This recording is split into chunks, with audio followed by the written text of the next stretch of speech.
Agig pagpangandam alang sa balik eskwela ni katapusan sa buwan sa Agosto ang kagamhanan sa dakbayan sa Talisay. Nitabang sa pagpangandam, ilabi na sa dagan sa trapiko. Ang report ni Femari Dumamo. Sa miaging Biyernes, gitigom sa City of Talisay Traffic Operations Development Authority kon City Toda ang mga presidente sa nagkalinlaing tricycle driver sa dakbayan. Una nilang gituki ang kalabot sa illegal parking. Usa sa among gihatagan magud og prioridad ang kasiguruan, ang luwas nga ilang pagpamasahero, ilabi na gyud pagbukas sa klase.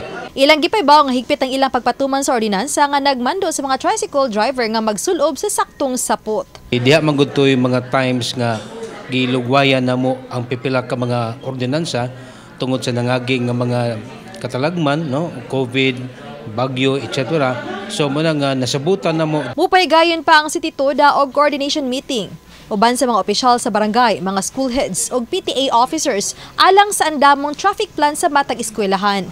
Usa sa ilang itutukan ang Tabunok Central Elementary School. I know nga si Sir Joy nanana sa traffic plan, which is amo na lang na siyang sundon, mo-assist lang nila sa pagpahigayon sa traffic plan ngayon. Samtang mato di Talisay City Mayor Samsam Gulyas nga nakiglambigit usab ang dakbayan sa Talisay City DepEd Division. Gustong masayran sa dakbayan ang panginahanglan sa mga magtutudlo, mga tinunan ug mga ginikanan sa pagbukas sa school year 2023 to 2024. Early man mi naka-plan good, so ang tanan mga needs for the school year, the new school year was already put in the SCF budget.